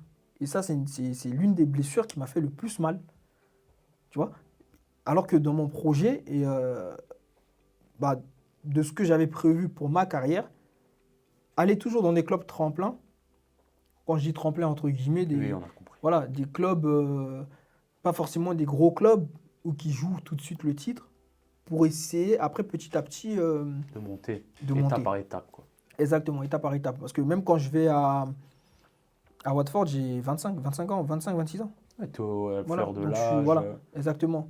Donc du coup, quand tu regardes, parce que c'est important aussi de regarder bah, les joueurs qui sont dans les clubs adverses, les postes. Tu prends, quel que soit le club que tu pouvais prendre, c'était des gros joueurs. Tu prends City, c'était des Zabaleta, c'était des Mika Richards. Tu comprends? Tu prends Arsenal, Ouais, Bakary c'était Sagna, Clichy, partout. des Kieran Gibbs à l'époque et tous ces Ouais, machins-là, ouais. ces joueurs-là. Chelsea, tu prends des Ivanovic, tous ces joueurs-là, tu te dis, mais C'est chaud. C'est va jouer devant eux.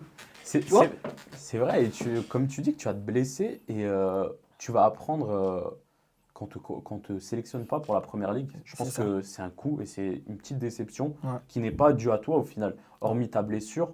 Mais de là à ne pas t'inscrire sur la feuille de première ligue, 2 saisons d'affilée, du Deux coup, saisons hein, d'affilée. 2 saisons Ouais, d'affilée, c'est ça. entraîneurs différents. Mm. C'était Silva et du coup Mazzarri, comme Ouais, tu as dit. ouais. Tu l'as vécu comment? Un peu comme peut-être une Bah, mini trahison, non? ouais, ouais. Parce que ben, tu nous as dit qu'il t'a suivi tout Mm. le temps. Et au Et final, en fait, ils ont insisté c'est pour ça. que Et au le final, club me voulait pour rien, vraiment. pour 2 matchs Ouais, de cup. ouais. Après, bon, après, c'est vrai que c'est le passé. S'il faut parler de ça, moi, ça me dérange pas, mais c'est quelque chose que, on va dire, j'aime pas trop parler, même si c'est vrai que ça fait partir de ton parcours de footballeur. Mais quand j'arrive déjà à Watford, bah, j'arrive blessé. Une blessure que je me fais en sélection, mais malgré ça, le club me signe.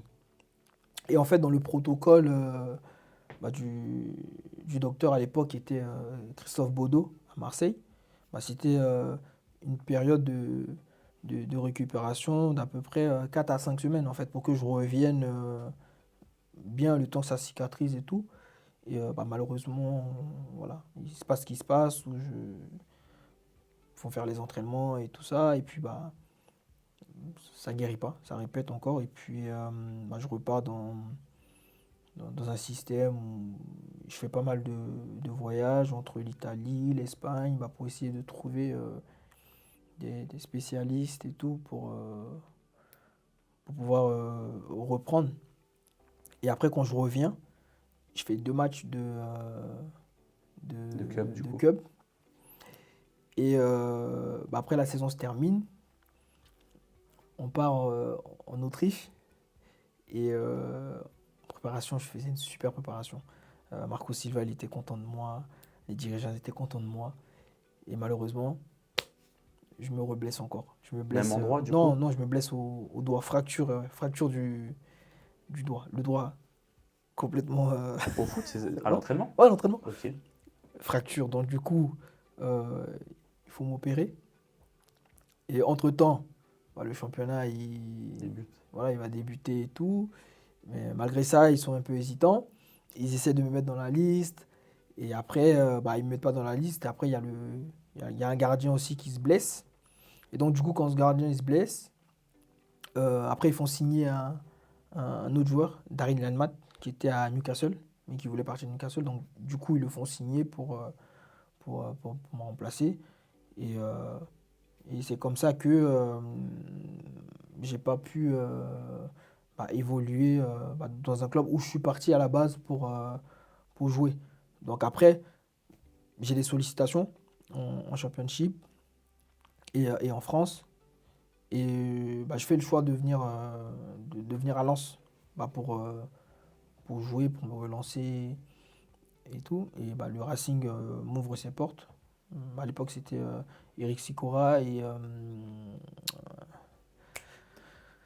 Eric Roy, qui était directeur sportif. Donc, Eric Roy aussi, pareil, il m'a beaucoup soutenu parce que c'est une période assez difficile où je n'avais pas joué pendant 2 ans. Et malgré ça, ils m'ont fait confiance et ils m'ont redonné encore l'opportunité de. Ça t'a fait du bien de revenir Voilà, en ça m'a fait France, du non? bien. Ouais. Ouais. Et même pour te dire, le prêt, il était assez compliqué parce que Watford ne voulait pas payer mon truc. Donc, du coup, on s'est arrangé et je suis parti à Lens parce que j'avais vraiment envie de jouer. Et Lens m'a offert cette opportunité-là. Et pourtant, Lens, c'est aussi. La saison était difficile. Je suis arrivé dans la saison, était très difficile. Voilà. J'aurais pu rester en Angleterre sans jouer, tranquille, mais j'ai fait le choix de venir à Lens et puis j'étais content. Mais tu as quand même fait quelques entraînements à Watford et tu as côtoyé quand même Oui, de pas mal de joueurs. Et du coup, moi, je suis italo-français, c'est-à-dire que je suis italien et français. d'accord. Et tu as côtoyé des joueurs qui m'ont un peu marqué dans le foot italien. Mhm. 2 joueurs, Mauro Zarate, Oui, qui a joué, et Roberto Pereira, qui était ouais. le À la 12e Juve. homme de Allegri et de Ouais. Conte à la Juve. Tu l'as trouvé comment? Parce que Zarate, déjà, c'était le crack annoncé, après Ouais. qui allait se perdre malheureusement. Et Pereira, ça a été toujours un très bon joueur Très de bon foot qui joueur. était sollicité tout le temps et qui n'a pas fait la carrière qu'on lui avait dit. Maxi et Maro, c'était des super joueurs parce que tu voyais déjà, c'était des joueurs qui ont côtoyé des gros clubs. Après, c'est vrai que Zaraté, quand lui il est arrivé, je crois qu'il sort des ligaments croisés, il me semble. Il était blessé. Donc, c'était difficile un peu pour lui de démarrer et tout ça. Mais c'est quelqu'un de. Tu le vois. Voilà, tu vois C'est un crack. voilà, tu vois le joueur que c'est, tu sais pourquoi il a joué dans les équipes où il a joué. Et Maxi, pareil. Maxi, je pense que si il a fait, je sais pas, plusieurs années à la Juve, c'est pas pour rien. Voilà. Et je crois même qu'il était en sélection Ouais, énormément, ouais. voilà, avec l'Argentine. Donc c'est des joueurs, c'est des super joueurs, c'est des joueurs talentueux. Voilà. Et moi, j'ai eu la chance d'évoluer avec ces joueurs-là. Et pareil, tu apprends de ces joueurs-là. Et comme je te disais, je te donnais l'exemple de Zuniga, international Colombien. colombien, qui a joué à Naples, qui était un titulaire indiscutable à Naples. Pour ceux qui connaissent ce joueur-là, Camillo, voilà, il faisait partie vraiment des latéraux qu'il fallait suivre en Europe. Tu vois, quand je te parlais de Stéphane Lichtsteiner, Ouais. le Suisse, c'est des joueurs sur qui tu peux compter. Peut-être que les gens, les plus jeunes, ils ne sauront pas qui c'est ces joueurs-là, mais ceux qui savent, qui ont beaucoup regardé le football, automatiquement, ils vont savoir que ces joueurs-là, euh, C'est des valeurs sûres voilà, sur le c'est des terrain. valeurs sûres. Et Voilà, c'était beaucoup de joueurs qui venaient aussi d'Italie parce que c'est Pozzo, ça. c'était le président. Ouais, Et il y a ce lien aussi avec l'Udinese, et du c'est ça. coup. Et le Napoli, c'était aussi très proche de Watford. Ils Ouais, envoyaient beaucoup de joueurs. Et après ça, tu as résilié ton contrat avec ouais, Watford. j'ai résilié. C'est ton choix à toi ou le club aussi Non, non, voulait. non, bah, on va dire comme un accord en fait, parce que Ok. bah, moi, je, je pouvais plus rester, on va dire, Oui, je m'en doute. 2 matchs voilà, en 2 saisons. les situations et tout, donc je préférais bah, essayer de me relancer ailleurs. Voilà. Tu vas te relancer dans un Un promu, championnat où. un promu aussi. Un promu, c'est vrai que c'est un promu, mais c'est un championnat où il y a eu beaucoup de francophones et tu vas Ouais, rejoindre comme une équipe avec beaucoup de ouais. francophones, le club Ankara, d'Ankara, la c'est capitale ça. en Turquie. Ouais. Je vais te poser de nouveau la question, mais pourquoi ce choix? Est-ce qu'il n'y avait pas un retour en France peut-être qui était envisageable ou plutôt aller vers l'Italie, l'Allemagne, l'Espagne? Bah, non, parce que moi, encore une fois, je dis, je vais où on me veut. C'est vrai. Voilà. Je ne vais pas trop regarder, attendre, bon, peut-être que oui, il faut attendre. Moi, je vais où on me veut. C'est-à-dire que si, par exemple, tu as deux clubs qui viennent directement, qui me font une offre, je vais aller là-bas. Voilà. Et Ankara faisait partie des premiers clubs qui m'ont vraiment montré leur intérêt. Et chose bizarre, Ankara, l'entraîneur qui était à Ankara, quand j'étais à l'Olympique de Marseille, ce coach-là était au Fenerbahçe. Le Fenerbahçe de Diego, Kuyt et Raúl tout ça. Miralles et tout ça, et tout, Moussa Sow, vraiment le Fenerbahçe avec des super joueurs. Et donc, du coup, ce coach-là, il me connaissait. Il me connaissait parce que on avait joué contre Fenerbahçe. Et puis, c'est pour ça, c'est toujours bien de faire des bons matchs quand même des matchs que tu penses que personne ne te voit, c'est toujours important quand même de se montrer. Et ce coach-là, bah, pour te dire, il m'a pas oublié. Donc, parce que quand je pars en Ankara, bah, il me rappelle et tout, les souvenirs du match contre Fenerbahçe, tout. Et puis il me dit, t'inquiète pas, je te connais Il depuis se longtemps. rappelle, c'était. Voilà. Donc, et il m'offre cette opportunité-là. Et quand j'arrive à Ankara, là, bah, je joue un peu à droite. Et après, je retrouve C'est ce que je mon, voulais. mon poste de formation au milieu de terrain. De Et là, retour. voilà, et je me régale. Et c'était assez simple pour moi. Pourquoi? Parce que déjà, même avec Marcelo, les latéraux, on avait l'habitude De rentrer. de rentrer. C'est un précurseur parce que maintenant Voilà. ça se fait beaucoup. Et le truc, c'est que Marcelo, pour te dire, il y a des moments où il me parlait aussi parce que c'est quelqu'un qui regarde beaucoup les vidéos. Même des vidéos de quand tu débutes ta carrière ou même ton poste de formation, tout ça, c'est quelqu'un, il va toujours chercher. Tu vois ce que je veux dire? Donc, c'est un coach qui sait de quoi tu es capable et ce que tu peux reproduire sur un terrain. Voilà, je joue au milieu de terrain et je fais des. Bah, moi, c'est habitude parce que je peux jouer au milieu de terrain, donc j'étais content. Ça me faisait toujours plaisir. Et après, bah, j'ai des sollicitations de clubs. Et malheureusement, ça ne se fait pas. Bon, après, je ne vais pas parler de tout ce qui s'est passé en Cara parce que bah, je ne vais pas jusqu'au bout de la saison pour des raisons, voilà, On a évoqué en off. voilà, voilà. C'est Donc, ça. Et du coup, on va mettre un peu de côté ton poste de latéral, mais je vais quand même te poser une petite dernière question. C'est qui l'ailier ou plutôt l'attaquant qui t'a mis le plus en galère sur ton ouf, côté? Il y en a, je pense que tu as une bonne liste, mais je qui m'a pense, mis vraiment, qui si m'ont tu mis as un, beaucoup en difficulté. c'est ça. À moins que tu as été au max contre tout le monde. Hmm, Là, Il y a, hein, il y a là, tu vas toujours chercher la un. petite bête. Toujours un. Ouf. Et après, tu peux aussi, si tu veux me dire, Gervinho. Gervinho, Ouf. Gervais. Et aussi. compatriote, hein. Ouais, ouais. Oh, tu imagines. Gervais. Et je dirais Bakary Sako, qui est à Ok, Saint-Etienne. intéressant en vrai. Ouais. Pourquoi? Parce qu'en fait, c'était quelqu'un. Il était chiant à jouer. Je sais pas ce qu'il va faire. Parce qu'il a une patte gauche. Il peut te mettre les ballons où il veut. Même arrêté. il va vite, il est puissant. Quand il était fit, hein. Oh. Et après, il y avait Eden aussi, Hazard, quand il était à Lille, mais c'était différent parce que Eden, c'est quelqu'un qui rentre beaucoup Ouais, à l'intérieur.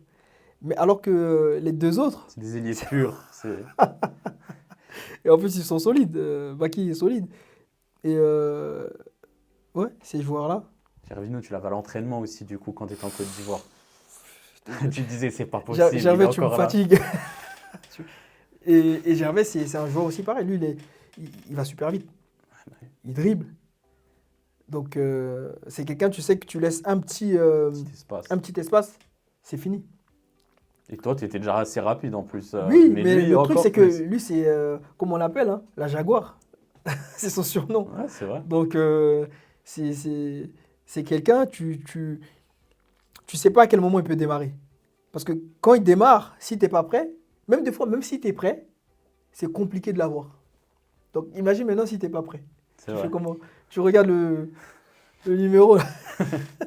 Et tu Le vas numéro. partir. Bon, on peut même la poser à l'inverse, du coup. Est-ce qu'il y a une fois où tu t'es dit, je vais me faire tuer, mais tu as réalisé vraiment un match parfait contre un ailier? Oui, contre Aubameyang, quand il était à Saint-Etienne. Ouais, lui, galopé aussi. Hein. Ouais, contre Coco Maurice Bellet, quand il Ok. était à Bordeaux. Euh, Contre qui? Tu as été bon, ça veut dire que Euh, tu as fait des bonnes Oui, oui, oui, j'ai performances. fait Bah oui, parce qu'en fait, on n'a pas l'impression, ces joueurs-là, c'est des joueurs qui sont durs à marquer. C'est des joueurs qui sont physiques. Ils sont costauds, et puis c'est des mecs, tu les laisses juste un petit espace, ils vont. Tu vois? Parce que Aubameyang, quand il était à Saint-Etienne, il allait très vite. Toujours, hein, Voilà, il va été. toujours vite. Ouais. Ces joueurs-là, oui, j'ai fait des très bons matchs contre eux. Et aussi, il y a les joueurs du Paris Saint-Germain que j'avais au marquage. Comme Di Maria. Hein, Di Maria. Et encore une fois, comme je dis, ces joueurs-là, c'est des joueurs. Ils sont trop compliqués à marquer. Ils sont trop compliqués à marquer. Et puis, il suffit juste que tu aies un petit moment. Faut être concentré 90 Voilà. minutes. 90 minutes, deux fois, tu as les supporters qui te font. Qui t'embrouille là sur le côté, tu as envie de sortir de ton match, mais tu peux pas. Mais c'est des joueurs contre qui j'ai fait de bons matchs, même si c'est vrai que c'était des phénomènes. Avant de continuer ton petit voyage, hein, parce que tu vas faire plusieurs pays, Ouais. il y a un joueur que tu côtoies à Ankara. Je vais revenir sur un joueur qui a joué en Italie. C'est Alessio Cerci. Ah, tu savais que j'allais aller dessus. Lui aussi, encore plus que Zarate. En plus, c'était un Italien. C'était vraiment annoncé comme un crack, mais d'un crack. Il était Milan en AC? sélection, Milan AC partout hein, où il était.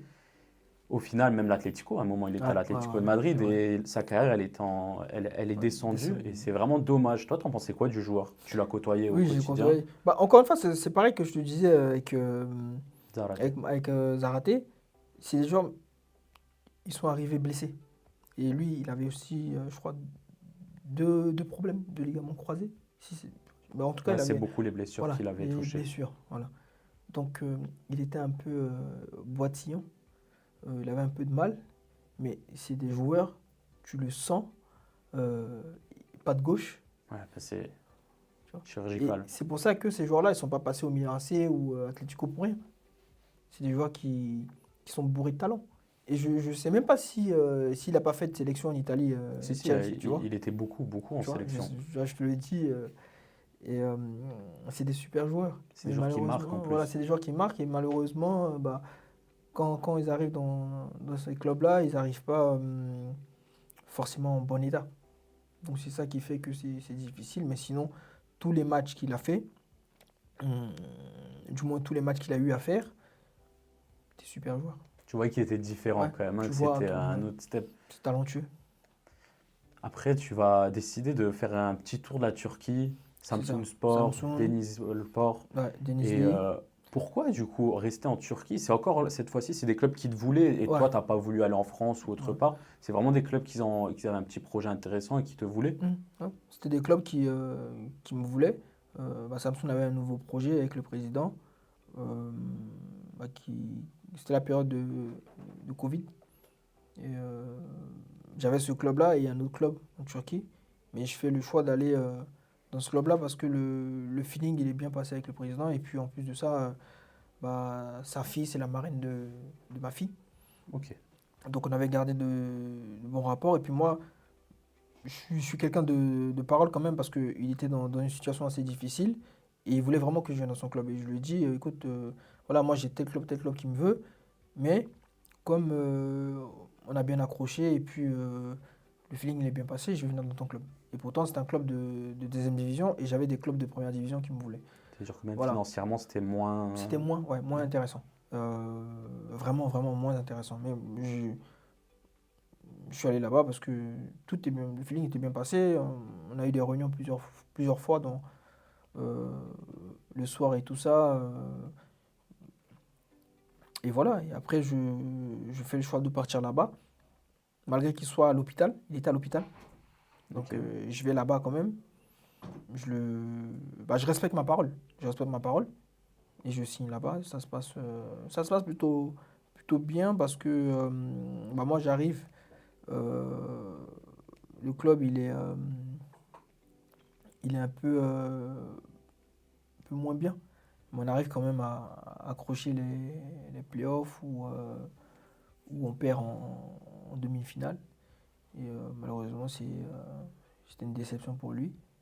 Et après, après moi, je fais le choix de partir parce qu'il voulait changer la politique par rapport au salaire. Parce que c'est vrai que si je restais dans le club, j'avais un salaire assez, Conséquent. voilà, c'est important, c'était la deuxième division. Donc du coup, on arrive à trouver un terrain d'entente et puis je pars ailleurs. C'est vrai que c'est compliqué. On sait toujours qu'il y a ces petits problèmes en Turquie qu'ils essayent à rectifier de nos jours. Mm. Tu vas continuer ton tour d'Europe parce que j'ai l'impression que tu aimes beaucoup voyager. Bon, ça permet si le football m'offre cette opportunité-là, pourquoi refuser? C'est vrai, tu vas aller, tu Parce vas que aller voir. grâce à ça, ça m'a permis de parler couramment l'anglais et de comprendre, d'apprendre certaines langues des pays où j'ai évolué. Donc, et déjà, ça, c'est aussi important, même pour la vie d'après Ouais, humainement voilà, déjà. d'après football. Et aussi le fait de découvrir, on va dire, d'autres cultures. En soi, t'apprends. T'apprends et puis, moi, sincèrement, je suis content. Même si c'est vrai que euh, j'aurais pu largement beaucoup mieux faire par rapport au choix de carrière et par rapport à mes qualités et tout ça. Euh, J'aurais pu vraiment. Mais encore une fois, ça ne dépend pas que de, De tour. que de moi. Parce que quand je pars en Turquie, au bout de 6 mois, j'ai tous les clubs, tous les gros clubs. Mais malheureusement, ça ne se fait pas. Pourquoi? Par rapport aux agents qui demandent beaucoup plus d'argent, tous ces trucs-là. Donc du coup, on va dire, tu es un petit peu livré à toi-même, tu vois. Et moi, je suis quelqu'un quand même, j'ai un fort caractère, j'ai la personnalité, donc je ne me laisse pas faire. Donc quand je vois qu'il y a des choses qui me plaisent pas, quitte à prendre des décisions pour, pour me mettre, on va dire, entre guillemets, en difficulté, je vais les prendre. Mais tant que je suis heureux au fond et que je suis content de la décision que j'ai prise, ça me va. Parce que comme je t'ai dit encore une fois, le problème du football, c'est que c'est un milieu où les gens sont ingrats. Aujourd'hui, C'est quand vrai. tu es bien, mais demain, quand tu pas bien et tu vois personne autour de toi. Et moi, c'est ce qui a fait qu'aujourd'hui, comme je te disais, je suis content, je suis heureux. Pourquoi? Parce que je suis entouré, on va dire, Des bonnes des personnes. bonnes personnes et je sais que ces personnes-là seront toujours là pour moi.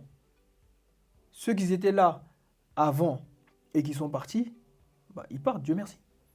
Tu comprends ce que je veux dire? Ouais, ouais, non, mais c'est bien. Voilà. C'est au moins Donc tu as c'est un pour ça cercle que, voilà, sérieux. il vaut mieux avoir souvent un cercle restreint, c'est-à-dire un petit cercle, mais c'est des gens de qualité, plutôt que d'avoir du monde, mais des gens qui ne te servent à rien. Voilà. C'est très beau ce que tu dis Bah, et je pense que les abonnés c'est vrai, et ça, vont kiffer, c'est vrai. c'est important, même pour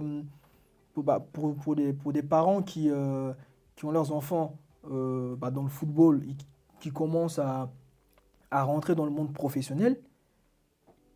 c'est de leur faire comprendre aussi de ne pas accepter tout le monde. Moi, le truc, c'est que ces conseils-là, je ne les ai pas trop reçus.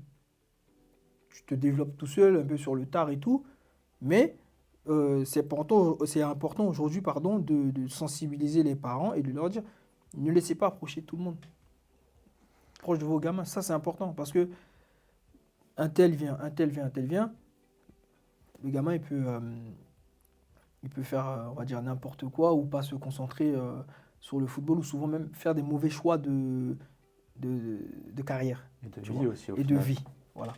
Et quand tu as l'opportunité, quand Dieu te fait la grâce de pouvoir faire ce métier-là, il faut le faire avec plaisir. Et puis après, c'est vrai que, comme je dis souvent dans le foot,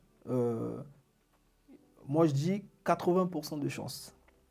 Et le reste, c'est les qualités. Pourquoi la chance? Parce qu'il y a les blessures. Souvent, tu peux être avec un entraîneur qui ne te kiffe pas. Ou tu peux tomber sur un entraîneur qui te kiffe. Tu vois? Donc du coup, tous ces paramètres-là, quand tu les mets, surtout les blessures, quand tu es blessé, tu peux rien faire. Ouais, tu peux pas. C'est-à-dire que quand tu es blessé, un club, qu'est-ce qu'il fait? Il prend un autre joueur à ta place. C'est vrai. Tu vois? Le reste, oui, les qualités, tu vas les avoir. Mais la plupart du temps, c'est de la chance. Et on le voit aujourd'hui, il y a des joueurs, ils ne sont pas forcément performants, mais ils arrivent toujours à se retrouver dans des clubs, dans des super clubs. Et pourtant, tu as peut-être des mecs qui sont meilleurs qu'eux Et qui se blesse. et qui se blessent énormément. Ouais, on a eu beaucoup Voilà. d'exemples en Regarde, Abou France. Diaby, c'est l'un des joueurs les plus talentueux avec qui j'ai joué. Mais malheureusement, Abou, il n'a pas de chance. Et je pense que si Abou il avait 80% de chance, Et je pense tout que le monde connaît Abou Diaby. t'es pas le dernier qui va le dire et Voilà. t'es pas le premier qui l'a dit. Ouais. Ensuite, tu vas aller dans un club chypriote, Ouais. tu vas un peu voyager. Après, tu vas aller en Belgique. En Belgique, c'est Et ça. actuellement, tu as 34 ans. Ouais. Est-ce que tu te considères comme agent libre, fin de carrière, t'es Ah non, en attente? pourquoi fin de carrière? Non. Non. Tu vois comment je suis fit? Genre, C'est- non, Non, non, mais c'était parce que des j'ai fois, pas de joue. non, des fois, tu as des personnes qui arrêtent très tôt et Ouais. actuellement, du coup, tu es en attente de propositions, c'est ça? Oui, si j'ai une opportunité, bien sûr.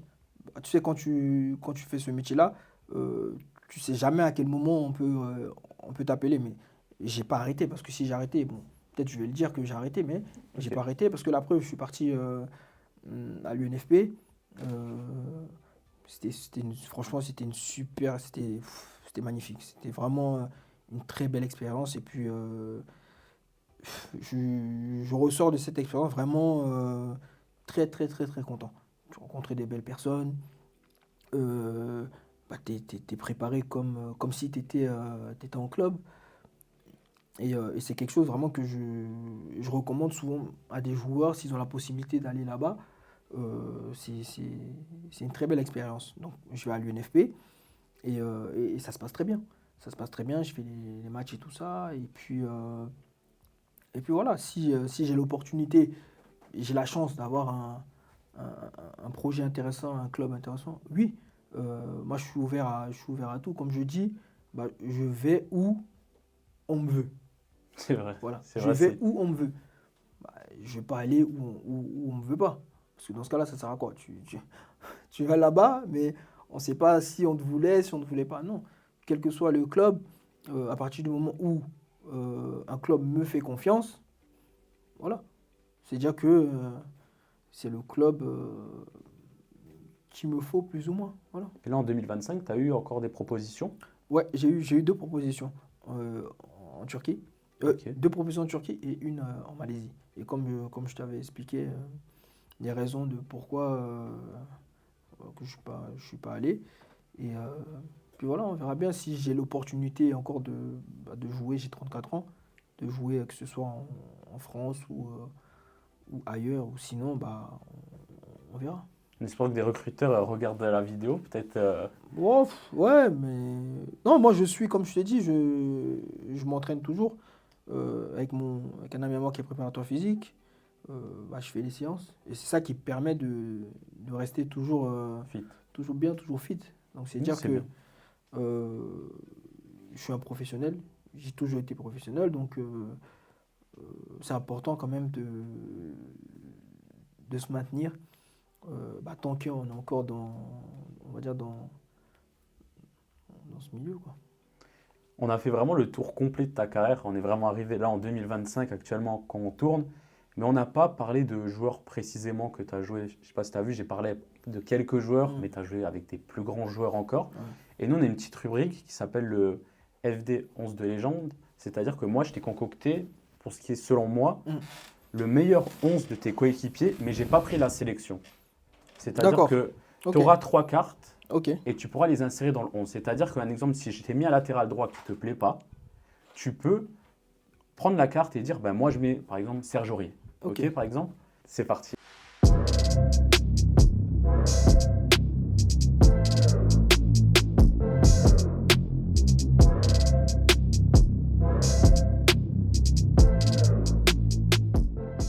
Voilà du coup ce qui est selon moi le meilleur 11 de tes coéquipiers en club. Du coup, D'accord. comme je t'ai mis là, tu as 3 Trois cartes cartes. que tu peux interchanger.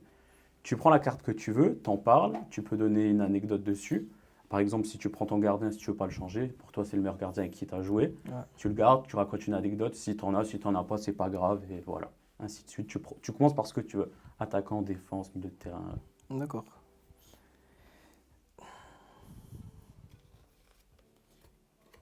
Sans vierge, ça veut dire que c'est des jokers. Hmm. Bah, de toute façon, je peux enlever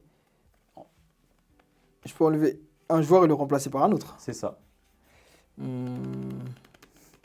T'es hésitant quand même. Voilà, là, voilà, parce que si je veux, je l'utilise pas. Ouais, si pour toi c'est les meilleurs, mais tu as quand même joué avec Oui, quelques oui, non, grands noms. je réfléchis.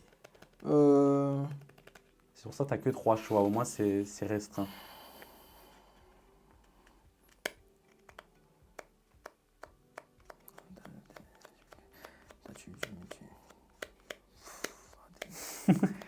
Je vais pas blesser le copain. Ouais, ouais. Non, non, c'est pas vrai. Je vais pas blesser le copain, non. Ok. Je vais changer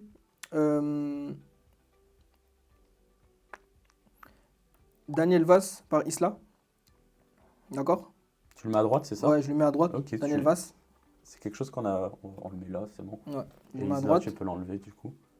Vaz, du coup, Mauricio, désolé, Mauricio. Vaz, très bon joueur Ouais. à Evian. Ouais, pourquoi je mets Daniel là?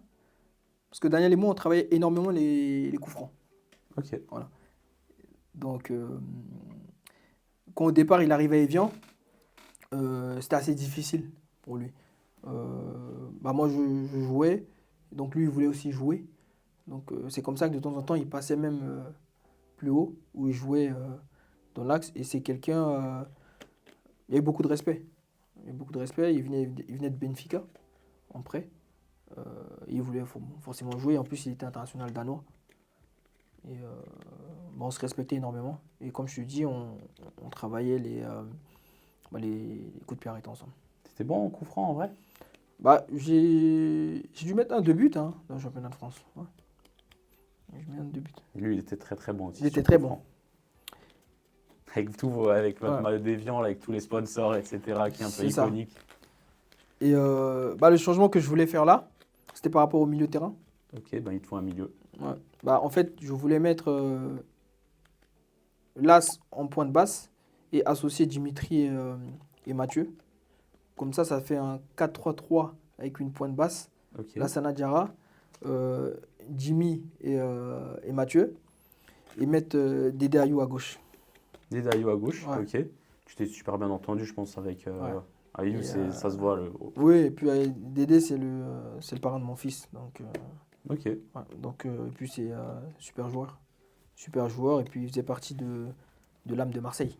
c'est vrai. Voilà. Donc, je mettrai Dédé à gauche. Ok. Voilà.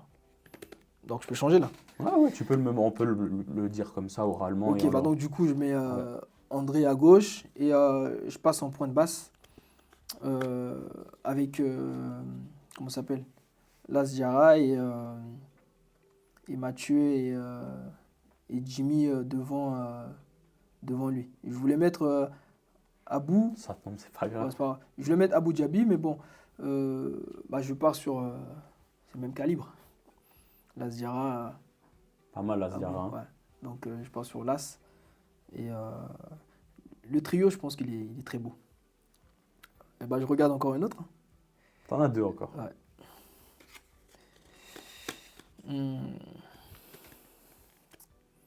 Tu m'as dit pas de sélection. Non, je t'ai dit que tu peux mettre la sélection. Sélection, je peux? Ouais, je t'ai dit que ça, c'est si tu veux, toi, Ah ajouter bon? ta sélection. Bah tu là, peux. du coup, là, tu me donnes les problèmes, là. Bah là, si je dois mettre sélection, je vais rester club.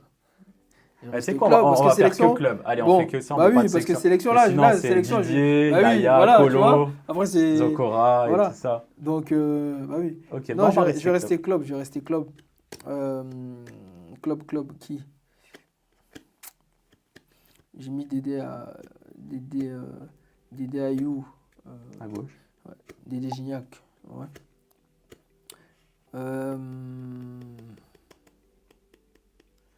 C'est dur quand même. Hein. Sid, je le laisse. Ça, Sid, il bouge pas. Je le laisse, sûr, parce que c'est quelqu'un avec qui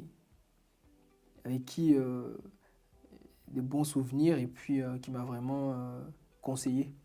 Bah, On a t'étais une bonne jeune et lui, relation, il avait ouais. déjà Et une même certaine jusqu'à expérience. présent, on continue d'échanger, de parler et tout ça. Derrière, à la place de Younes, je mettrais Nicolas Nkoulou. Ok. Ouais. Pourquoi? Parce que Nico, c'est quelqu'un à qui j'ai beaucoup joué. C'est pour ça. Mais même si, bon, Younes, j'ai pas trop joué avec lui en compétition. Remis en cup. Voilà. Donc, c'est juste pour ça. Mais sinon, pareil, super mec. Et que je connaissais aussi un petit peu avant parce qu'il a évolué avec mon cousin Franck. Donc, super mec. Et lui aussi qui m'a beaucoup aidé quand j'étais à Watford. Parce que lui, il était à Tottenham et après, il vient à Watford. Mais je mettrais Nico Nkoulou. Ok. Et il te reste un dernier. Ouais, T'as mis Ayou, t'as mis Nkoulou.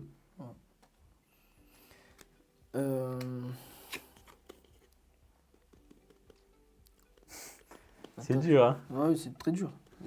Et t'as quand même joué avec de très bons Ouais, joueurs. je te dis, j'ai.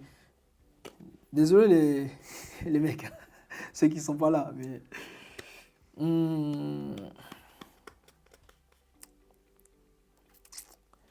Bah, Souley Diawara, je laisse. Parce que il faut quand même un peu de brutalité dans cette équipe de gentils. Ronaldo s'en rappelle. Non, mais Souley Diawara, je pense que pour une défense, c'est important d'avoir un joueur comme ça. Leader aussi. Ouais. Si tu veux, elle est très bien. Non, je laisse. Non, je pense que c'est bon parce que j'aurais pu mettre Gianni Limboula, mais il y a Mathieu, il y a Valbu, il y a Las Diarra, il y a Dimitri. Ici, j'ai mis. Comment il s'appelle? Ouais, j'ai mis Dimitri, j'ai mis Dédé Ayou là-bas. Bon, je pense que c'est. Benjamin Mendy ouais, aussi. j'ai mis Ben. Non, Ben, je laisse. Benjamin Mendy, surtout à Parce l'OM. que c'était mon collègue. Mon collègue de l'autre flanc. Donc, bon, super joueur. Après, voilà, il s'est passé ce qui s'est passé, mais c'est quelqu'un avec qui, peut-être très complémentaire. Lui à gauche, moi à droite. Voilà, on était vraiment des joueurs importants de cette période de l'Olympique de Marseille. C'est un joueur qui a marqué le club, comme du coup un gardien qui vient d'annoncer sa retraite. Ah non, Steve, Impossible à bouger. non, impossible à. Même sélection Non, comprise. non, Même non. sélection comprise, tu gardes mon mandat. Non, je garde. Je garde Steve parce que pour un gardien, bah, il était quand même plusieurs fois meilleur joueur du championnat de Ligue 1. Gardien de but. Peut-être au moins 2-3 fois. Meilleur gardien. Si c'est pas 4, ça prouve quand même. C'est phénoménal. Hein. Voilà. Comme on l'appelle. Ouais, en plus il vient de tout juste prendre sa retraite. Ouais, c'est un gardien qui mérite énormément de respect. Voilà. C'est vrai que c'est même un gardien un peu sous-coté. Et du coup, nous on arrive à la fin de la vidéo. Oui, mais bon, gardien sous-coté. Comme je te dis tout à l'heure, la chance c'est important. Parce que Steve, il fait partie des meilleurs gardiens dans le championnat de France. Mais quand il part en Angleterre, il n'a pas de chance. C'est vrai. Malheureusement, et après il revient. C'est pour ça que moi, je mets énormément dans le football, beaucoup la chance.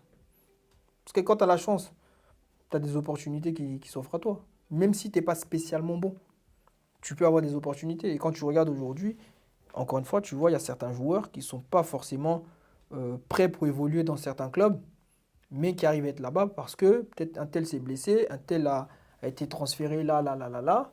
Et voilà, le joueur, il se retrouve là. Et pourtant, tu as des super joueurs, très talentueux, très forts, mais qui sont dans des clubs C'est vrai, des fois, on moins voit des bons. joueurs qui ont une carrière alors Voilà. qu'ils n'ont pas le Et niveau. surtout aussi, même le choix. Aujourd'hui, quand tu regardes, il y a des joueurs, ils ne jouent pas énormément en club, mais ils restent toujours dans des clubs, soit Champions League, soit Europa League. Ils ne descendent pas. Et ça aussi, c'est important. C'est aussi l'agent qui fait Voilà. beaucoup, même dans les commissions, Ouais. etc. Et on arrive à la fin de cette vidéo, du coup, et nous, on a une petite spécialité pour la fin de la vidéo. C'est toujours, on demande à l'invité de faire une petite passe D, c'est-à-dire d'inviter un ancien coéquipier, un ancien entraîneur, par exemple, pour l'épisode 6 du FD Extra Time. En tout cas, j'espère que tu as kiffé. Du coup, si tu penses à quelqu'un que tu pourrais potentiellement inviter là, en espérant qu'il passe devant la vidéo. Je vais inviter qui? Ouais, je vais inviter Sinego. Sinegovo. Lui, je lui fais une grosse passe appuyée. Et il marque. Ah, il marque. Lui, je lui fais une grosse passe appuyée. Comme il m'appelle Poulet, je Poulet. pense que ouais. Pourquoi C'est Poulet? j'étais son petit protégé. Siné, c'est quelqu'un, il m'aimait énormément. Il me conseillait beaucoup. Euh, Même quand je suis parti à Marseille, il prenait énormément de mes nouvelles, même jusqu'à présent. Vous êtes encore en Oui, contact? oui, toujours, Ok. on est toujours en contact. Donc, lui, je lui fais Belle une passe de passe pied. vraiment, vraiment plat du pied. Après, s'il rate son contrôle, ça, c'est lui et c'est Puma. Mais du coup, si tu passes devant cette vidéo, Sidney, tu es le bienvenu sur le FD Extra Time. Et nous, ça touche à la fin. J'espère que tu as kiffé. En tout cas, on a parlé, Oui, on a un peu discuté de super, tout. super, On essaie de franchement, super. l'amener d'une façon différente Ouais, que d'une interview classique, tu vois, un peu des petits jeux comme ça, un peu compliqués. Et moi, je vais te remercier. super. Non, c'était un plaisir. Je suis vraiment content. Encore une fois, merci de m'avoir invité.